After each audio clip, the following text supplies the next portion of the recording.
Assalamualaikum warahmatullahi wabarakatuh. Selamat datang di channel Cerita Seram.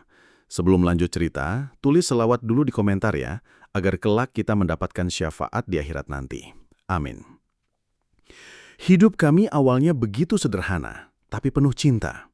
Aku dan Mina, pasangan muda yang percaya bahwa kebahagiaan tak selalu butuh harta. Tapi aku salah, karena segalanya berubah di malam itu. Saat Minah mulai bicara dengan suara yang bukan miliknya, saat matanya menatapku seolah aku tak pernah ada. Aku tak tahu kalau istriku telah diincar untuk dijadikan tumbal dalam pesugihan. Dan aku dibuang dari hidupku sendiri, ditendang dunia dan hampir mati. Sampai aku bertemu dia, petani tua yang menyelamatkanku dari ambang kematian. Tapi siapa sangka, petani itu adalah Kiai Hambali, sosok sakti yang selama ini menghilang dari dunia manusia. Dan aku bukan orang biasa. Aku murid terakhir dari Kiai Jogja. Dan malam itu, takdir lamaku memanggil kembali. Di sebuah desa kecil bernama Tunggul Watu, hidup sepasang suami istri muda bernama Jali dan Minah. Mereka tinggal di sebuah rumah panggung tua, warisan orang tua Minah di ujung barat desa yang langsung menghadap sawah dan lereng bukit. Meski hanya hidup dari penghasilan Jali sebagai buruh bangunan harian, hidup mereka bahagia. Sederhana, tapi damai. Setiap pagi, Jali akan berangkat kerja ke kota kecamatan dengan mengayuh sepeda tuanya. Minah, yang rajin dan penyayang, akan menyiapkan bekal nasi bungkus dan air gula Jawa di botol bekas kecap. Tak ada keluh kesah, tak ada tangis. Rumah kecil mereka selalu penuh tawa. Tetangga sering iri pada keharmonisan mereka. Pasangan muda lain sering bertengkar karena uang, tapi tidak Jali dan Minah. Keduanya saling menguatkan. Bagi mereka, kebahagiaan tak selalu datang dari harta. Cukup saling mencintai, saling setia. Namun seperti kata orang tua-tua di Tunggul Watu, kebahagiaan itu seperti bunga liar, harum dan indah, tapi rentan direnggut angin malam. Dan malam itu datang lebih cepat dari yang Jali sangka. Awalnya hanya hal kecil. Minah mulai sering terdiam. Ia duduk di beranda dengan mata kosong menatap ke arah bukit barat yang tertutup kabut. Jali berpikir mungkin istrinya bosan di rumah, atau rindu orang tua yang sudah meninggal. Tapi malam berikutnya, Minah terbangun dari tidur dan menangis hebat. Ia menggenggam tangan Jali, menggigil, tubuhnya dingin. "Ada yang manggil aku dari belakang bukit itu," katanya pelan, nyaris tak terdengar. Jali memeluk istrinya. "Mimpi buruk, hanya itu. Besok kita ke pasar, cari hiburan." Namun, keesokan harinya, Minah hanya duduk di sudut dapur. Wajahnya pucat, matanya seperti menatap sesuatu yang tak terlihat. Ia mulai jarang makan, jarang bicara, bahkan tidak menyentuh sajian air putih yang selalu ia letakkan untuk Jali setiap pagi. 3 hari kemudian, Minah tak ada di rumah saat Jali pulang. Piring-piring kotor masih menumpuk di dapur, tak seperti biasanya. Jali mencari ke rumah tetangga, ke warung depan, ke sungai belakang, tak ada yang tahu. Tapi seorang kakek buta yang tinggal di dekat kebun bambu melihat sesuatu. Ada perempuan dibonceng motor semalam, menuju jalan bukit, tapi yang memboncengnya tidak menyentuh tanah. Jali menahan napas. Warga Tunggul Watu tahu jalan ke arah bukit barat bukan jalur biasa. Di sana hanya ada hutan damar tua dan satu jalan setapak menuju petilasan Gondomait, tempat dukun-dukun tua zaman dulu melakukan lelaku besujihan. Hari-hari berikutnya, hidup Jali seperti neraka. Dia kehilangan akal, mencari Minah kemana-mana, ke polsek, ke puskesmas, bahkan ke orang pintar, tapi semuanya nihil. Yang datang hanya bisikan malam dan bayangan samar yang melintas di kaca jendela. Suatu malam, saat bulan setengah dan angin berdesir dingin, Jali mendengar suara Minah memanggil dari sumur belakang. Tapi ketika ia mendekat, hanya bau anyir dan rambut anjang yang terapung di permukaan air hitam. Dia menjerit. Tanpa disadari, sosok berjubah putih dengan wajah tertutup surban memandang Jali dari balik pepohonan. Tak berkata apa-apa, tapi tangan kanannya memegang tasbih tua yang bersinar samar dalam kabut fajar. Seseorang telah mendengar doa Jali, tapi jalan yang akan ditempuh bukan jalan manusia biasa. Sejak Minah menghilang, hidup Jali seperti tak bernyawa. Rumah yang dulu hangat oleh canda tawa, kini hanya menyisakan bayang-bayang dan kesunyian yang menggigit. Bau masakan Minah masih tertinggal di dapur, baju-bajunya masih tergantung di belakang pintu. Tapi, orangnya entah kemana. Setiap malam, Jali duduk di beranda, menatap gelap ke arah bukit barat. Suara jangkrik terdengar seperti ejekan. Kadang-kadang, ia merasa Minah berdiri di antara tiang-tiang rumah. Tapi ketika ditoleh, hanya kain jemuran yang tertiup angin. Warga desa Tunggulwatu mulai membicarakannya. Ada yang bilang Jali sudah gila karena cinta. Ada yang menyarankan untuk membakar pakaian Minah agar roh sang istri bisa tenang. Tapi bagi Jali, Minah belum mati. Ia yakin perasaan suami dan istri tak bisa bohong. Suatu malam, saat bulan menggantung bulat sempurna, Jali bermimpi aneh. Ia berada di sebuah ruangan gelap, dikelilingi dinding batu yang basah. Di tengahnya, ada Minah duduk bersimpuh. Tubuhnya dibalut kain putih, tapi wajahnya lebam dan penuh luka. Di belakangnya, berdiri sosok tinggi hitam pekat, bermata merah menyala. Makhluk itu menoleh ke arah Jali dan berkata, "Sudah jadi milikku, kecuali kau bayar dengan jiwamu." Jali terbangun dengan tubuh penuh peluh. Napasnya memburu. Api anehnya, bau dupa menyengat memenuhi kamar. Di dinding, tergurat bekas tangan hitam, seperti jelaga terbakar. Tidak ada yang masuk rumah malam itu, tapi kehadiran sesuatu tak bisa disangkal. Keesokan harinya, Jali mendatangi Mbah Salim, dukun tua yang tinggal di ujung desa. Meski sudah tak aktif lagi, konon ia masih bisa melihat hal-hal gaib. Begitu Jali menceritakan mimpinya, wajah Mbah Salim berubah. "Pelet yang menimpa istrimu bukan sembarangan. Itu pelet api, jenis yang mengikat sukma, bukan untuk cinta, tapi untuk tumbal." Jali terdiam, tangannya gemetar. Ia dijadikan tumbal pesugihan? Mbah Salim mengangguk perlahan. Orang yang ingin kaya telah menyerahkan namanya ke dukun pesugihan. Biasanya, perempuan bersuami dipilih karena ikatan cintanya kuat. Saat tubuhnya ditarik, jiwanya ikut, dan kekayaan pun mengalir ke si pelaku. Jali mengepal tangannya. Lalu bagaimana cara mengembalikan Minah? "Tidak bisa sembarangan," kata Mbah Salim. "Peret ini dilindungi oleh jin pemakan jiwa. Kau harus masuk ke medan gaib, tempat mereka menyimpan tumbalnya. Tapi, hanya orang yang pernah bersinggungan dengan dunia itu yang bisa masuk tanpa hancur." Jali menunduk, nafasnya berat. Dulu, hanya satu orang di desa ini yang pernah melintasi medan gaib dan kembali hidup-hidup. Kiai Hambali. Nama itu kembali disebut. Kiai Hambali adalah sosok yang melegenda di Tunggulwatu. Dahulu, ia adalah seorang pemuka agama sekaligus ahli ruqyah yang sangat disegani. Tapi, 20 tahun lalu, ia hilang secara misterius. Ada yang bilang ia dibunuh oleh makhluk gaib, ada pula yang percaya ia memilih hidup di antara dua alam, menjadi penjaga batas dunia manusia dan jin. "Apa Kiai Hambali masih hidup?" tanya Jali penuh harap. "Tak ada yang tahu, tapi kalau memang niatmu suci, mungkin kau akan dipertemukan dengannya." Hari-hari berikutnya, Jali benar-benar kehilangan segalanya. Ia diberhentikan dari pekerjaannya karena terlalu sering absen. Tubuhnya makin kurus. Tetangga yang dulu simpati kini menjauh. Mereka takut rumah Jali membawa sial. Malam-malamnya diisi jerit dalam doa. Ia bahkan mulai tidur di teras, berharap angin malam membawa kabar dari alam gaib, dan pada malam ke-7 sejak Minah menghilang, doa Jali dikabulkan, tapi dengan cara yang tak pernah ia duga.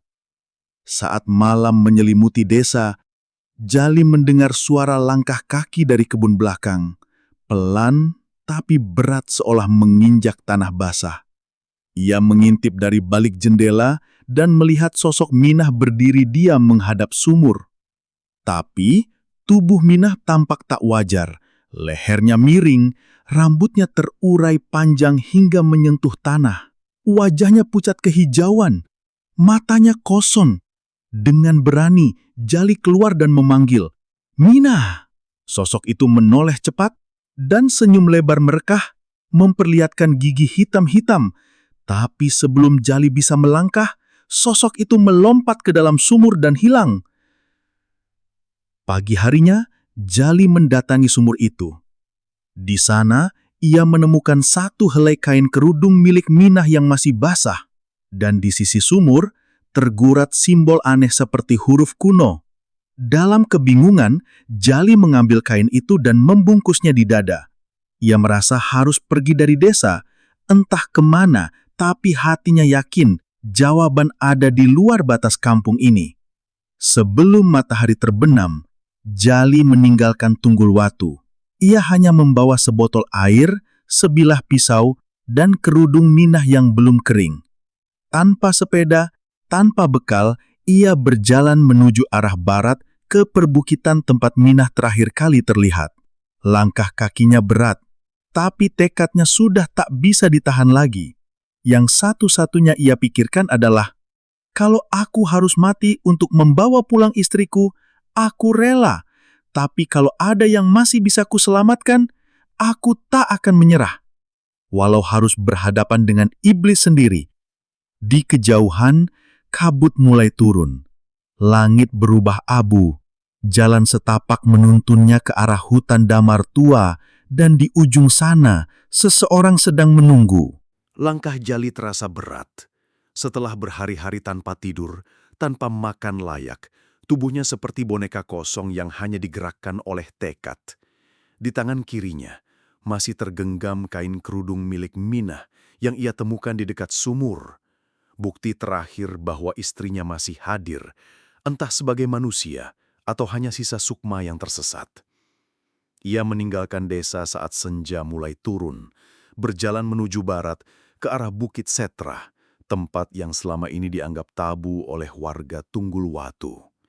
Di sana, katanya, petilasan dukun-dukun tua masih aktif mengisap roh, dan di sanalah terakhir kali Minah terlihat oleh kakek buta yang menjadi saksi malam mengerikan itu. Kabut mulai turun saat Jali memasuki jalur setapak. Jalanan mendaki dan berbatu. Di kiri kanan, pohon damar menjulang dengan akar melingkar seperti ular tidur. Burung hantu bersuara dari kejauhan, tapi tak ada binatang lain. Sunyi, kecuali suara nafas Jali yang kian berat. 5 kilometer berjalan. Langit benar-benar menggelap. Tapi Jali tak berhenti. Ia merasa setiap langkah makin mendekatkan dirinya pada sesuatu. Entah itu jawaban atau justru kematian. Saat ia tiba di sebuah persimpangan jalan sempit, tiba-tiba angin berhenti. Benar-benar berhenti. Daun tak bergerak, suara jangkrik lenyap, dan dari semak kanan terdengar suara perempuan menyanyi. Lir ilir, tandure wisumilir. Suara itu, suara Minah. Jali mendekat dengan langkah gontai, tapi ketika ia menyibak semak-semak itu, tidak ada siapapun, hanya tanah basah dan ranting patah. Lalu mendadak perutnya mulas hebat, dadanya nyeri, dan matanya kabur. Tubuh Jali roboh menabrak tanah, nafasnya pendek, suhu tubuhnya turun drastis, dan di saat itulah ia tahu ia hampir mati. Di ambang kesadaran, Jali melihat cahaya. Bukan cahaya terang seperti lampu, tapi cahaya redup kekuningan, seperti sinar lentera yang dibungkus kabut. Dari arah kiri jalan, bayangan seseorang muncul perlahan. Sosok laki-laki tua berjubah lusuh, membawa tongkat kayu dan tasbih besar menggantung di tangan. Sosok itu tidak bicara, ia hanya menyentuh dada Jali dengan ujung tongkatnya, dan seketika rasa nyeri di tubuh Jali meredah. hangat merambat dari dada ke ujung jari seperti air madu yang mengalir pelan. "Bangunlah, anak muda. Kau belum selesai," ucap suara berat namun tenang. Saat Jali membuka mata sepenuhnya, ia sudah berada di sebuah gubuk reot di tengah ladang jagung tua. Di luar, angin menderu, tapi di dalam, aroma menyan dan kayu cendana memenuhi udara. Lelaki tua itu duduk di sudut ruangan, mengaduk air dalam kendi tanah liat. Siapa Bapak?" tanya Jali dengan suara lemah. "Orang-orang pernah memanggilku Hambali sebelum aku memilih pergi dari dunia yang gaduh ini." Jali beku. Itu nama yang ia cari, Kiai Hambali. Sosok yang menurut warga sudah hilang 2 dekade lalu, yang konon hidup di antara dunia manusia dan jin. Tapi kini ia ada di hadapan Jali, hidup meski tampak seperti petani renta biasa. Kenapa Bapak menolong saya?" Jali masih bertanya, pikirannya penuh tanda tanya. Kiai Hambali menatap api kecil yang menyala di perapian. "Karena jalan yang kau pilih adalah jalan yang dulu kutinggalkan. Tapi takdir tak pernah tidur, nak. Kau dipanggil kembali bukan karena kau siap, tapi karena waktunya telah tiba." Jali bingung. Apa maksudnya? Kiai Hambali bangkit perlahan lalu mengambil sesuatu dari laci peti kayu. Sebuah ikat kepala berbahan kain dengan sulaman nama Pondok Miftahul Ghaib, Gunung Kidul. Jali gemetar. Itu nama pondok pesantren tempat ia dulu pernah menuntut ilmu. Tapi itu cerita yang sudah ia kubur jauh-jauh. Bertahun-tahun lalu sebelum Jali jadi buruh bangunan, ia pernah menjadi santri di sebuah pondok tua di Yogyakarta. Pondok Miftahul Ghaib adalah pesantren khusus yang didirikan oleh kiai-kiai sepuh untuk mendidik anak-anak yatim piatu dengan bakat spiritual. Tapi pelajaran di sana bukan sekedar fikih dan akidah. Mereka belajar menghadapi gangguan makhluk halus, mensucikan diri dengan tirakat berat, dan, yang paling misterius, memasuki dimensi lain lewat gerbang ruhani. Jali sempat hampir menyelesaikan pelatihan itu, tapi ketika seorang temannya meninggal mendadak saat mengamalkan hizib tertentu, Jali kabur. Ia memilih hidup biasa, menjauhi semua yang bersifat gaib. Dan sekarang, masa lalu itu menuntutnya kembali. "Aku tahu kau murid dari tempat itu," ujar Kiai Hambali sambil menyerahkan ikat kepala. "Dan hanya orang yang pernah masuk ke medan gaib yang bisa mengambil kembali sukma Minah." Jali menunduk, dadanya berat, antara takut dan pasrah. "Kenapa harus saya?" tanya Jali. Kiai Hambali tersenyum kecil. "Karena kaulah satu-satunya yang bersedia menghilangkan segalanya demi satu hal yang kau cintai." Hening menyelimuti ruangan. Di luar suara hembusan angin mulai terdengar lagi. Tapi kini terdengar pula gumaman halus, seolah ada suara dari balik dinding. "Bawa dia kembali sebelum malam ke-13. Kiai Hambali menoleh. "Waktunya tak banyak, Jali. Kau harus mulai bersiap." Dan malam itu, untuk pertama kalinya, Jali duduk bersila di bawah cahaya minyak di hadapan Kiai Hambali. Di tangannya tasbih cendana, di hadapannya segelas air dan segumpal kapas putih. Kiai Hambali membuka doa. Udara berubah, dan dari balik kabut yang menyelimuti ladang, medan gaib mulai memperlihatkan bayangannya.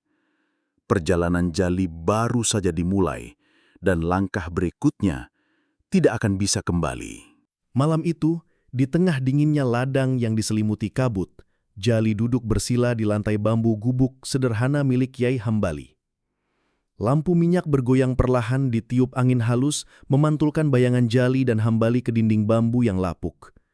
Suasana sakral menyelimuti tempat itu, seolah waktu berhenti berputar. Di hadapan Jali, terhampar segelas air putih bening, beberapa helai kapas dan segumpal bunga kantil putih yang menebar aroma tajam. Kiai Hambali menutup matanya, kedua tangannya menggenggam tasbih kayu cendana, dan mulutnya komat kamit membaca hizib yang hanya terdengar sebagai desiran angin di telinga Jali.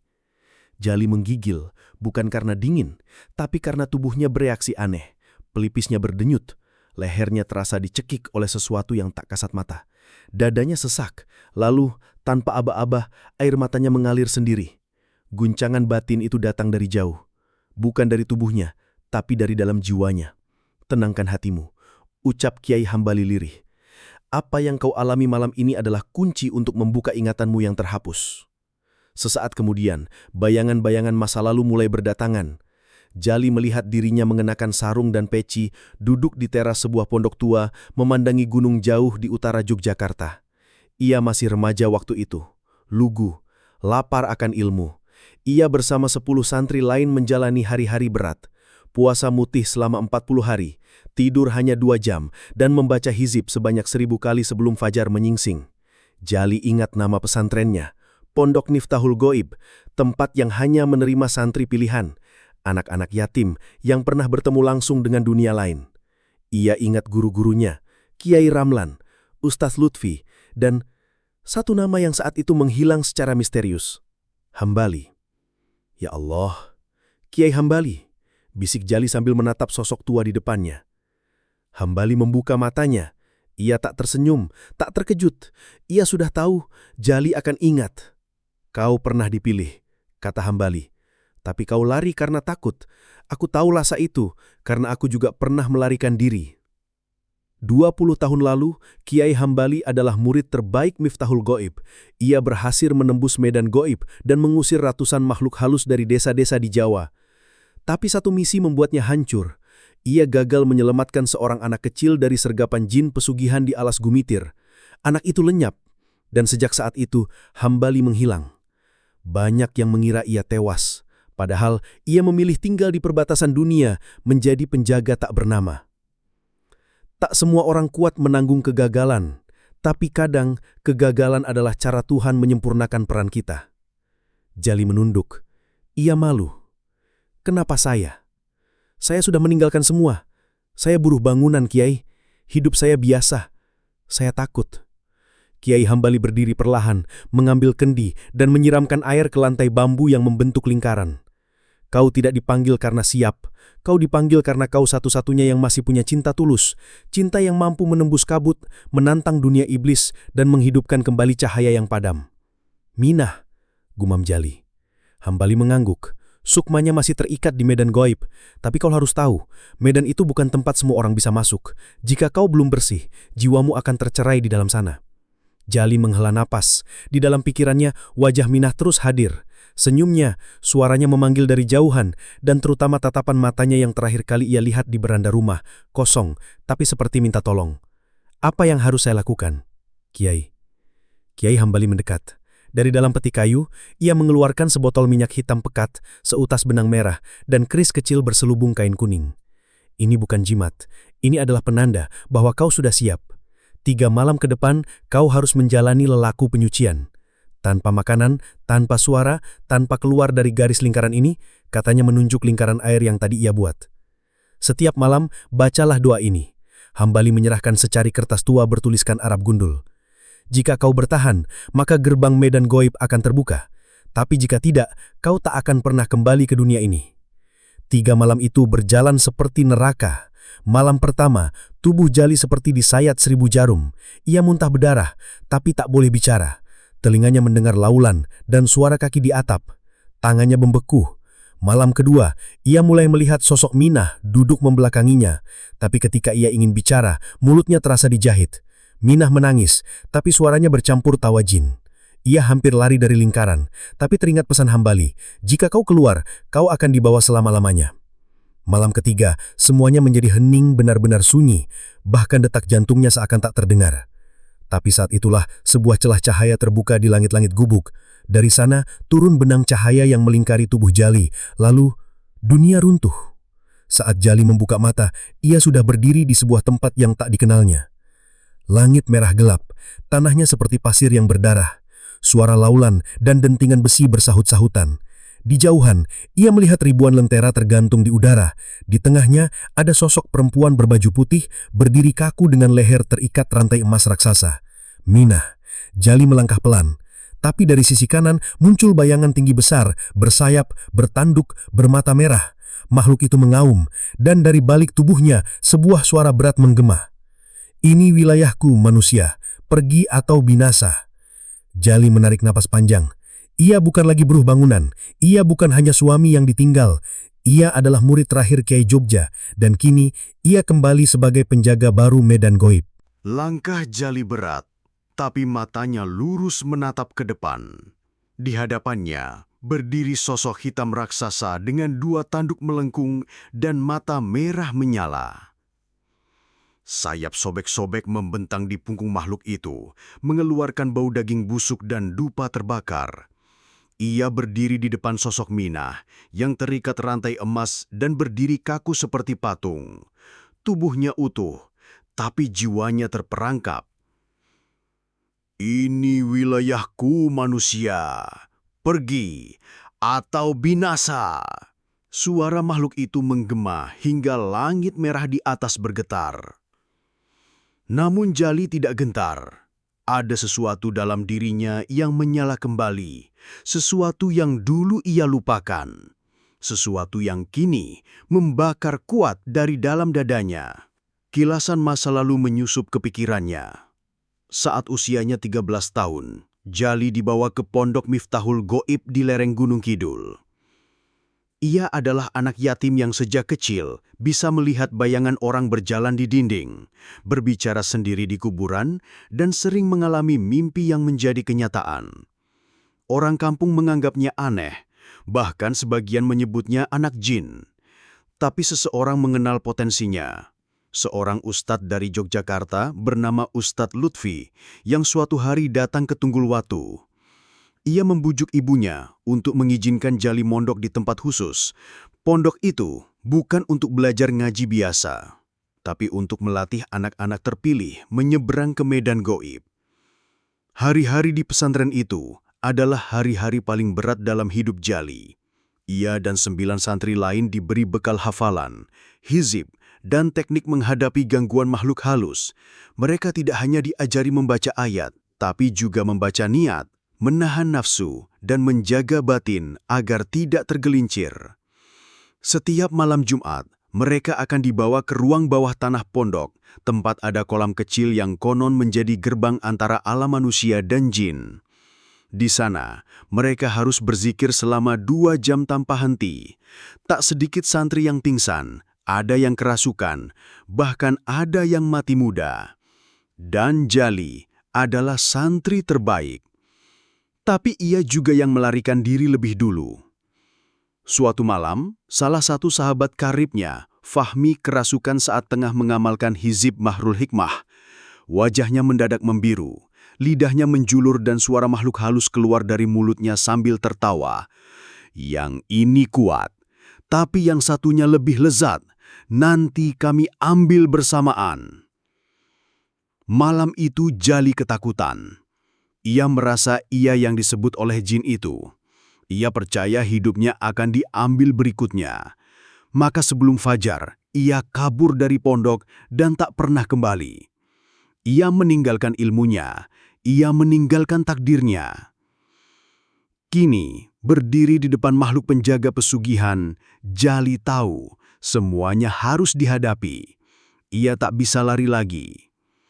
Minah, perempuan yang mencintainya tanpa syarat, kini menjadi tumbal, dan hanya dia yang bisa menyelamatkannya. Tangannya merogoh kain di pinggang. Di sana terselip keris kecil berselubung kain kuning pemberian Kiai Hambali.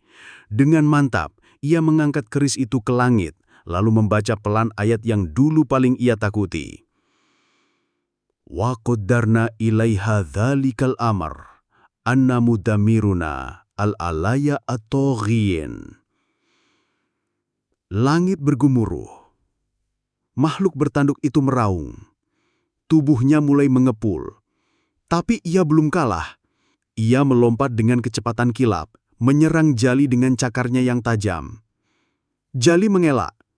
Satu sayap makhluk itu menampar tubuh Jali dan melemparkannya ke tanah pasir merah yang panas.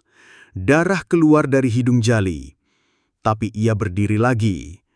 Tangannya gemetar, tapi mulutnya tetap membaca doa. Dari belakang makhluk bertanduk itu, mulai terdengar suara zikir lain. Suara itu bergema dari seluruh penjuru langit, seolah ada ribuan lidah yang ikut mendoakan Jali. Itu adalah suara Kiai Hambali dari dunia nyata, yang memimpin zikir dari gubuk di ladang. Dan saat suara itu menyatu dengan suara Jali, keris di tangan Jali menyala merah keemasan. Makhluk bertanduk itu mundur, lalu berteriak, "Kalian tidak akan menang. Tubuh perempuan itu sudah menjadi bagian dari kekayaan. Sukmanya bukan milik kalian lagi." Tapi Jali sudah tahu, hanya satu yang bisa memutus rantai pesugihan: pengorbanan. Dengan langkah pasti, Jali menghampiri Minah yang kaku berdiri. Ia memotong telapak tangannya sendiri, lalu meneteskan darahnya ke bunga kantil yang tergantung di leher Minah. "Dengan darah suamimu, aku tebus jiwamu. Kembalilah, Minah." Seketika, tanah di sekeliling mereka retak. Makhluk penjaga pesugihan menjerit. Rantai emas di leher Minah terbakar sendiri. Tubuh Minah bermulai bergerak pelan. Matanya berkedip, mulutnya terbuka. "Jali, aku di sini, sayang." Dalam ledakan cahaya putih, medan gaib hancur. Makhluk-makhluk jin beterbangan seperti debu. Langit merah menjadi gelap, dan tubuh Jali bersama Minah tersedot kembali ke pusaran cahaya di atas. Jali terbangun di dalam gubuk, peluh membasahi tubuhnya. Di sisinya, Minah terbaring dengan nafas lemah, tapi hidup. Kiai Hambali duduk sila, tersenyum tenang. "Kau berhasil. Tapi ini baru permulaan." Jali menatap istrinya. Tubuhnya masih dingin, matanya belum sepenuhnya sadar, tapi wajahnya tenang. Dan di dalam dada Jali, tak ada lagi rasa takut. Ia telah kembali ke jalannya. Ia telah menghadapi medan yang dulu ia tinggalkan. Ia bukan lagi buruh bangunan, bukan hanya suami dari korban peret. Ia adalah murid terakhir Kiai Jogja. Dan sekarang, ia telah siap menerima takdir berikutnya. Minah akhirnya kembali. Nafasnya pelan, tubuhnya lemah, tapi jiwanya utuh. Jali mendekapnya erat di dalam gubuk tua milik Kiai Hambali. Hujan tipis turun di luar ladang jagung yang kering, menyisakan aroma tanah basah yang menyusup ke udara. Malam itu seharusnya menjadi malam syukur, tapi Kiai Hambali hanya duduk diam, tasbih di tangannya tak berhenti berputar. Wajahnya murung. "Apa yang kau lihat tadi di medan goib, Jali?" tanya Hambali setelah lama hening. Jali menggeleng pelan. "Tidak sepenuhnya bisa kujelaskan. Semuanya gelap. Tapi di antara semua suara, ada yang belum selesai." Hambali menatapnya tajam. "Karena memang belum. Kau hanya menyelamatkan satu nyawa dari satu perjanjian. Tapi persugihan itu tidak berhenti. Ia menuntut tumbal lanjutan. Dan selama jin penjaga belum dikunci, siapapun yang pernah bersentuhan dengannya tetap dalam daftar korban." Jali tercengang. "Jadi, Minah masih dalam bahaya?" Hambali mengangguk. "Ya, bahkan lebih dari sebelumnya, karena kau telah mengusik sistemnya. Maka sekarang, kau tidak hanya diburu, kau sudah dicap sebagai pengganggu neraja. Satu-satunya cara untuk memutus kutukan ini adalah kembali ke medan goib. Tapi kali ini tidak untuk menyelamatkan.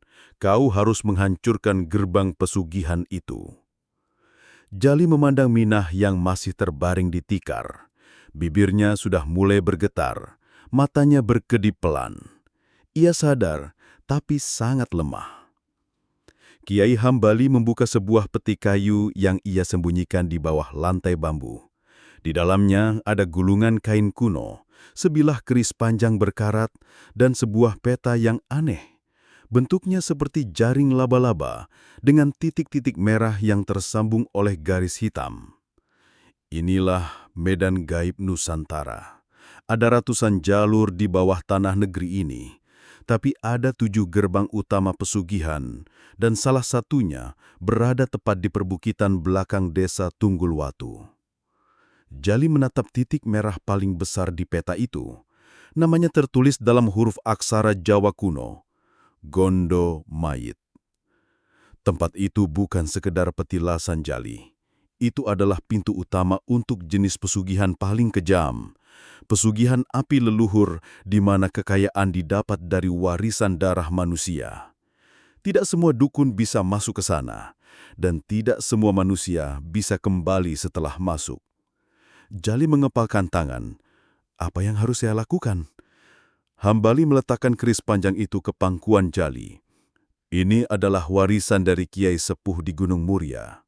Ia tidak bisa menebas makhluk gaib, tapi bisa memutus perjanjian gaib jika dibacakan hizib tertentu. Tapi ingat, saat kau menebas rantai itu nanti, semua roh yang sudah dijadikan tumbal akan dilepaskan, dan para dukun yang terikat akan kehilangan segalanya, termasuk kekuatan, nyawa, bahkan akal. Jali terdiam sejenak, tapi jawabannya jelas, ia tak peduli. 2 hari kemudian, Minah dititipkan pada seorang perempuan tua di dusun seberang yang dikenal sebagai perawat jiwa dan penangkal gangguan halus. Ia hanya bisa menangis saat Jali pamit untuk pergi ke bukit. Kalau aku tak kembali, ingat, kau pernah membangunkan aku dari mati, ucap Jali sambil mengecup kening istrinya. Minah menggenggam tangan Jali erat, matanya menatap dalam-dalam seolah ingin mengingat wajah suaminya untuk terakhir kali. Kalau kau tak kembali, kata Minah dengan suara bergetar, aku akan menyusul, karena aku juga bukan perempuan biasa. Malam itu, Jali mendaki Bukit Setra bersama Kiai Hambali. Mereka tidak membawa penerangan, hanya membaca hizib pelindung di sepanjang jalan. Di langit bulan sabit tergantung pucat, angin berhembus dingin membawa aroma kemenyan terbakar dari arah atas. Di tengah perjalanan, Jali mulai mendengar suara-suara, tangisan anak kecil, teriakan perempuan, dentingan logam, lalu bisikan, "Kembalilah, kami sudah cukup, jangan hancurkan jalannya." Tapi Hambali hanya berkata, "Itu bukan suara korban. Itu suara penjaga. Mereka sedang mencoba memanipulasi jiwamu." Saat mereka sampai di puncak bukit, sebuah batu besar tampak berdiri tegak di bawah pohon beringin tua. Di sekitarnya, tanah membentuk lingkaran terbuka. Di tengahnya, ada lubang hitam selebar 1 meter, memancarkan asap merah ke atas. Itulah pintunya, bisik Hambali. Jali menarik nafas, ia melangkah masuk ke dalam lingkaran. Tapi saat kakinya menyentuh tanah di dalam lubang, tubuhnya ditarik seperti hisapan air. Ia tak bisa menjerit, tak bisa melihat, dan saat sadar, ia sudah berada kembali di medan gaib. Tapi kali ini berbeda.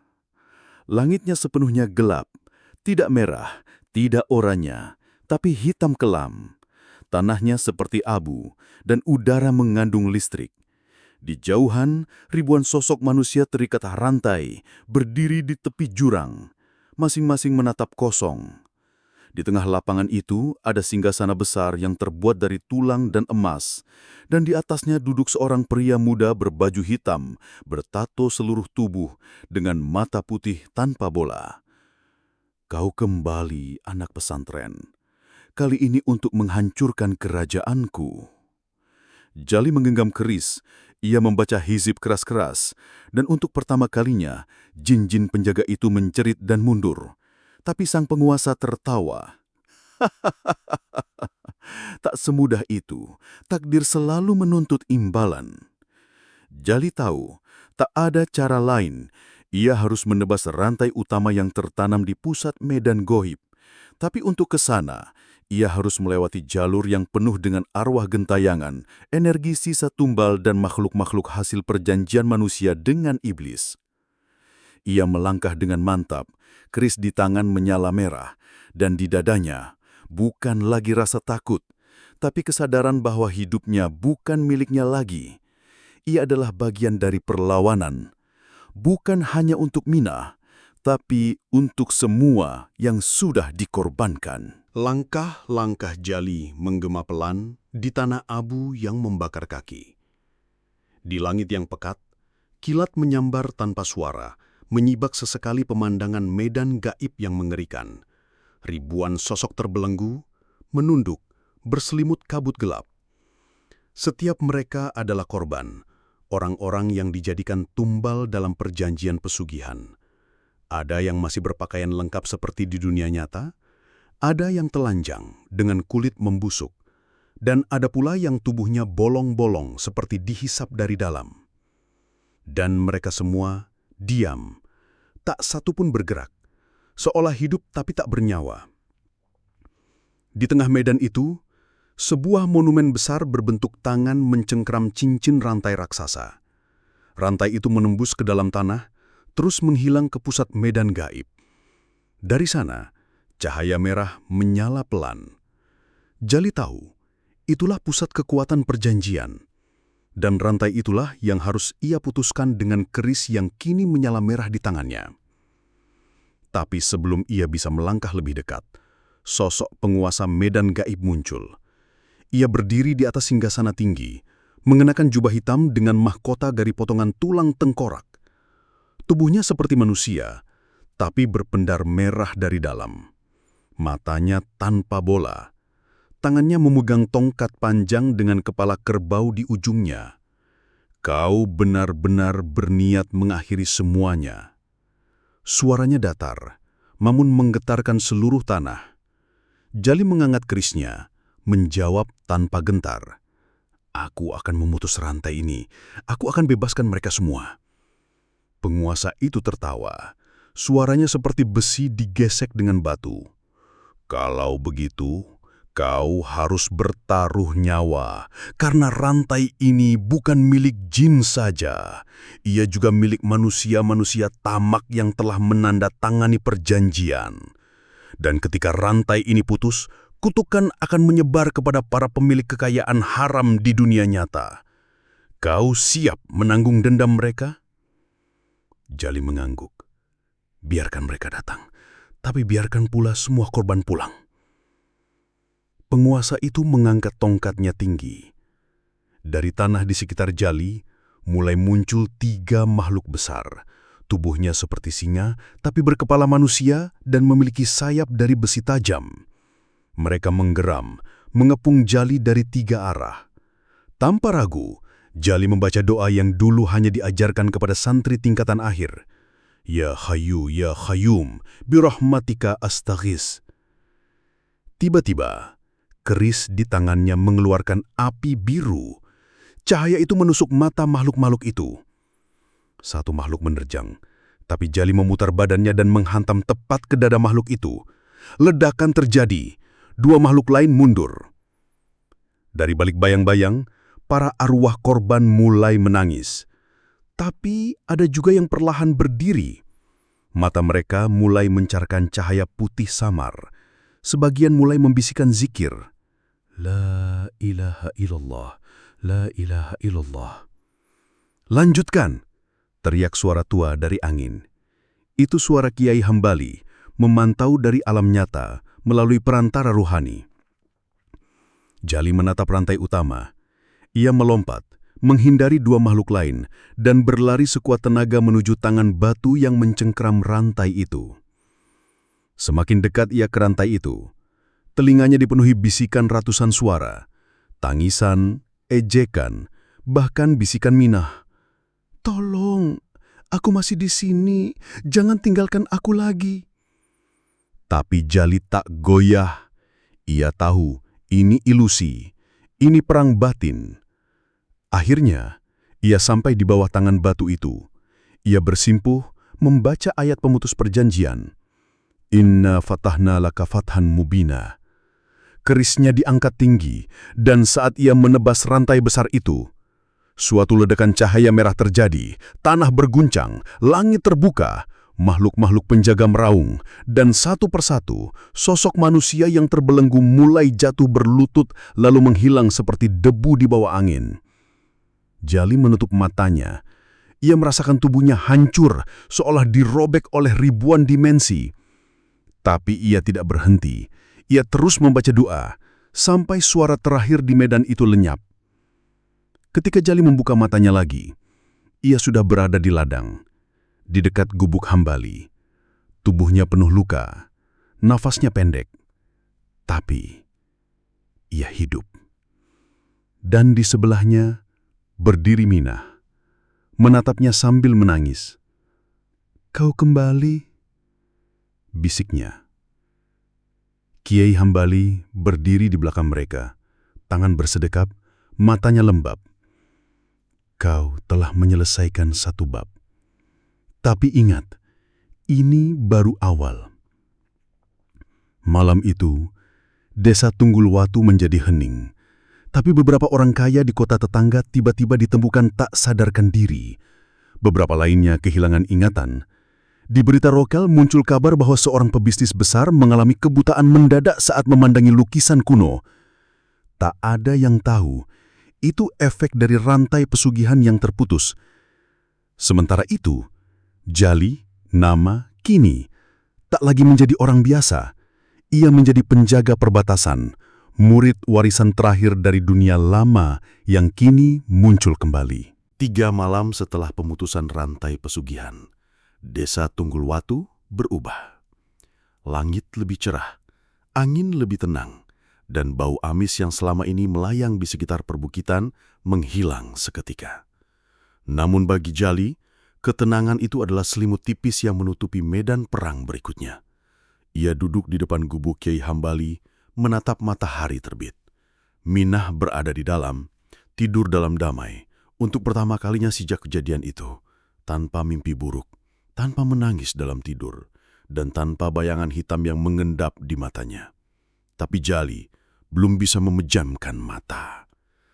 "Aku bisa rasakan mereka," gumamnya. "Siapa?" tanya Kiai Hambali yang tiba-tiba muncul membawa teko dan 2 cangkir kecil dari tanah liat. Jali menerima cangkir itu hangat, tapi tak cukup untuk menghangatkan dada yang berisi ribuan bisikan gaib. "Mereka yang selamat. Mereka mencari arah, tapi tak tahu kemana," lanjut Jali. "Karena tak ada yang menjaga gerbang lagi." Hambali mengangguk pelan. "Dan itu sebabnya kau masih hidup. Kau tidak mati di medan gaib karena kau diizinkan untuk menjadi penjaga terakhir." Menurut kepercayaan tua di lingkungan pesantren Miftahul Gaib, 1 jiwa harus menggantikan 1 gerbang yang ditutup.